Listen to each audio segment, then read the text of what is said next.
గురూజీ 72 గంటల్లోనే ఫోన్ లోని అద్భుతమైన జ్యోతిష్య పరిష్కారం చూపిస్తారు. నమ్మండి, నమ్మకపోండి, ఇది నిజం. శ్మశాన కాళి రుద్ర చౌడీదేవి ఆరాధకులు నంబర్ 1 వశీకరణ స్పెషలిస్ట్. గురూజీ మనిషి పుట్టుక నుండి చనిపోయే వరకు వచ్చే అన్ని క్లిష్టమైన సమస్యలకు పరిష్కారం ఇక్కడ లభిస్తుంది. విద్య, ఉద్యోగం, వ్యవహారం, స్త్రీ ప్రేమ, పెళ్లి, సంతానం, స్త్రీ పురుష వశీకరణం, భూవశం, భార్యాభర్తల కలహాలు, కోర్టు సమస్యలు, విడాకుల సమస్యలు, చేతబడి, అప్పుల బాధ, ఇంకా మీకు ఎలాంటి సమస్యలు ఉన్నా 72 గంటల్లోనే శాశ్వత పరిష్కారం చేయబడును. శరణ్యే త్రయంబకే గౌరీ నారాయణే నమస్తే. గురు బ్రహ్మ గురు విష్ణు గురుదేవ మహేశ్వర గురు సాక్షాత్ పరబ్రహ్మ తస్మై శ్రీ గురువే నమః. డాక్టర్ పి రాములు గారి పాదం నమస్కరించుకుంటున్నాం.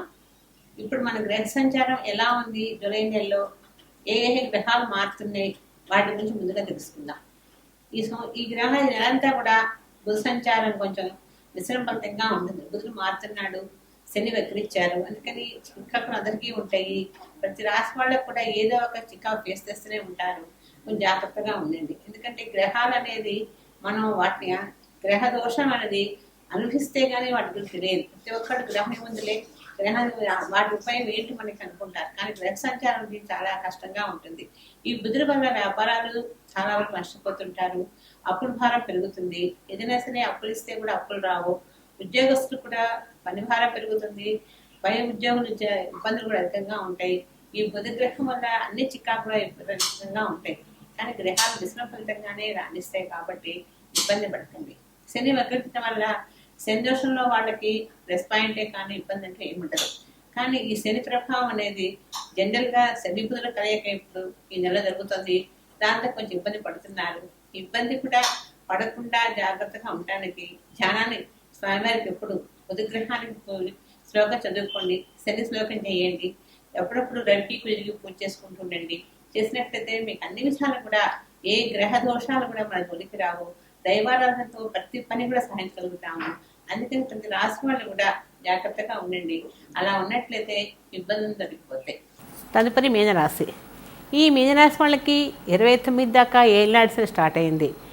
ఏళ్ళనాడిసలు స్టార్ట్ అయినప్పటి నుంచి కూడా చికాకు పడుతూనే ఉన్నారు. కానీ గురుబలం ఉంది కాబట్టి భయపడకండి, గురువు మంచి యోగాన్ని ఇస్తాడు. శనికి మీనరాశి వాళ్ళకి వివాహాలు కూడా ప్రయత్నం చేయండి, అయిపోతాయి. ఈ రాశిలో చదువుల విషయంలో ఈ రాశి కొట్టిన రాశి లేదు.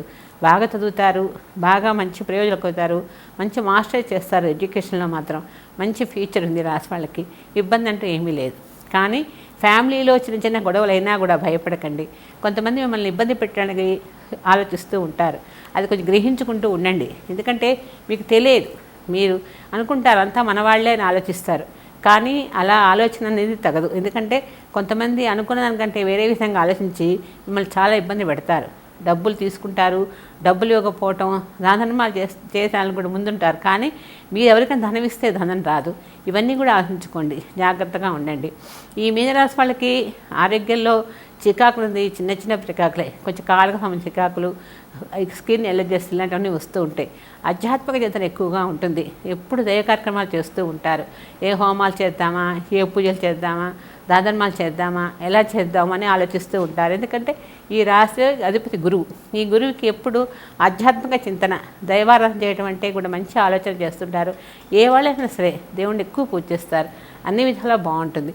ఈ రాశి వాళ్ళకి ఏళ్ళాడితే కూడా పెద్ద ఇబ్బంది ఏం పట్టదు. కొంచెం ఇబ్బందులు పడ్డప్పటికి కూడా ఆఫ్ లైఫ్ బాగుంటుంది. కాబట్టి ఈ రాశి వాళ్ళు చక్కగా నవగ్రహాల ప్రశ్న చేస్తూ ఉండండి. శనికి శనివారం నాడు నవగ్రహ ప్రశ్న చేసి ఈశ్వరుడికి అభిషేకం చేసి శనికి నూనె వేసి అభిషేకం చేయండి.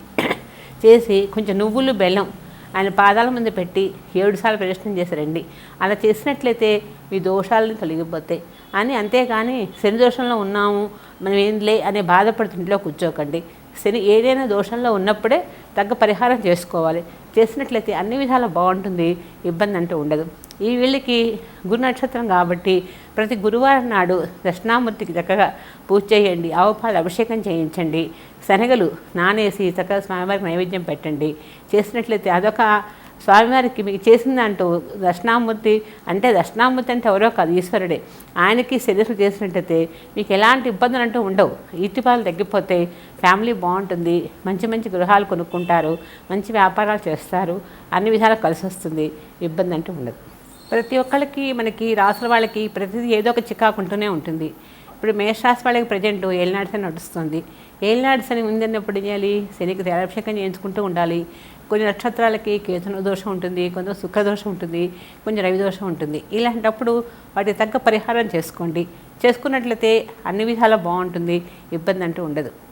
అలాగే వృషభరాశి వాళ్ళకి కూడా కొన్ని గ్రహాలు వాళ్ళకి సూటబుల్గా లేకపోయినా కూడా వాళ్ళు కూడా అప్పుడప్పుడు జాగ్రత్తగా గ్రహ దోషాలు లేకుండా చేసుకుంటుండే. కుజగ్రహ దోషం కానీ రవిగ్రహ దోషం కానీ ఏదైనా సరే దోషం అనేది మనం జాతకాన్ని బట్టి డేట్ ఆఫ్ బర్త్ని బట్టి ఆ టైం ఏ నక్షత్రంలో ఉన్నారు, ఏ లగ్నంలో ఉన్నారు, వాళ్ళు ఏ ఇబ్బంది పడుతుందో తెలుసుకొని దానికి రెమెడీ చేసుకోండి. చేసుకున్నట్లయితే అన్ని విధాలు కూడా బాగుంటుంది ఈ రాశి వాళ్ళకి.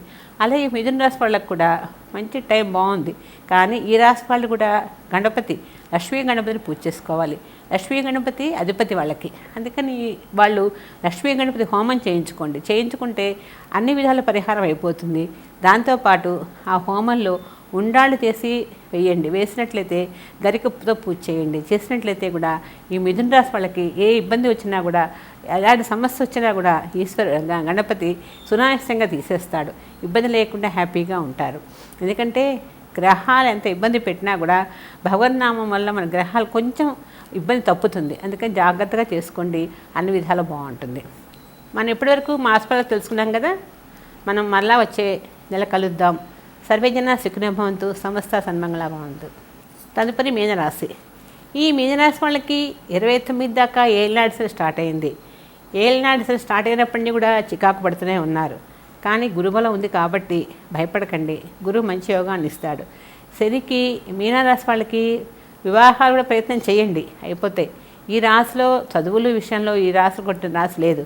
బాగా చదువుతారు, బాగా మంచి ప్రయోజకులు అవుతారు, మంచి మాస్టర్ చేస్తారు. ఎడ్యుకేషన్లో మాత్రం మంచి ఫ్యూచర్ ఉంది రాశి వాళ్ళకి. ఇబ్బంది అంటూ ఏమీ లేదు. కానీ ఫ్యామిలీలో చిన్న చిన్న గొడవలు అయినా కూడా భయపడకండి. కొంతమంది మిమ్మల్ని ఇబ్బంది పెట్టడానికి ఆలోచిస్తూ ఉంటారు. అది కొంచెం గ్రహించుకుంటూ ఉండండి. ఎందుకంటే మీకు తెలియదు, మీరు అనుకుంటారు అంతా మన వాళ్ళే అని ఆలోచిస్తారు. కానీ అలా ఆలోచన అనేది తగదు. ఎందుకంటే కొంతమంది అనుకున్న దానికంటే వేరే విధంగా ఆలోచించి మిమ్మల్ని చాలా ఇబ్బంది పెడతారు.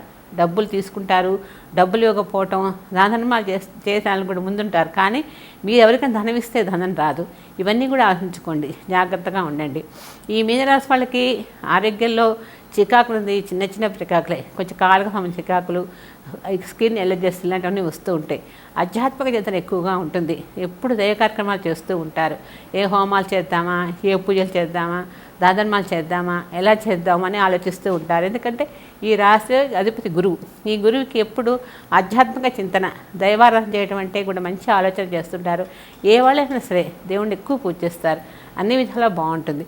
ఈ రాశి వాళ్ళకి ఏళ్ళాడితే కూడా పెద్ద ఇబ్బంది ఏం పట్టదు. కొంచెం ఇబ్బందులు పడ్డప్పటికి కూడా ఆఫ్ లైఫ్ బాగుంటుంది. కాబట్టి ఈ రాశి వాళ్ళు చక్కగా నవగ్రహాల ప్రశ్న చేస్తూ ఉండండి. శనికి శనివారం నాడు నవగ్రహ ప్రశ్న చేసి ఈశ్వరుడికి అభిషేకం చేసి శనికి నూనె వేసి అభిషేకం చేయండి. చేసి కొంచెం నువ్వులు బెల్లం ఆయన పాదాల ముందు పెట్టి 7 సార్లు ప్రదక్షిణం చేసి రండి. అలా చేసినట్లయితే మీ దోషాలను తొలగిపోతాయి అని. అంతేగాని శని దోషంలో ఉన్నాము మనం ఏంలే అనే బాధపడుతూ ఇంట్లో కూర్చోకండి. శని ఏదైనా దోషంలో ఉన్నప్పుడే తగ్గ పరిహారం చేసుకోవాలి. చేసినట్లయితే అన్ని విధాలా బాగుంటుంది, ఇబ్బంది అంటూ ఉండదు. ఈ వీళ్ళకి గురు నక్షత్రం కాబట్టి ప్రతి గురువారం నాడు దక్షిణామూర్తికి చక్కగా పూజ చేయండి. ఆవుపాలు అభిషేకం చేయించండి. శనగలు నానేసి చక్కగా స్వామివారికి నైవేద్యం పెట్టండి. చేసినట్లయితే అదొక స్వామివారికి మీకు చేసిందంటూ దక్షిణామూర్తి అంటే ఎవరో కాదు, ఈశ్వరుడే. ఆయనకి శరీరం చేసినట్టయితే మీకు ఎలాంటి ఇబ్బందులు అంటూ ఉండవు. ఈతిపాలు తగ్గిపోతే ఫ్యామిలీ బాగుంటుంది. మంచి మంచి గృహాలు కొనుక్కుంటారు, మంచి వ్యాపారాలు చేస్తారు, అన్ని విధాలు కలిసి వస్తుంది, ఇబ్బంది అంటూ ఉండదు.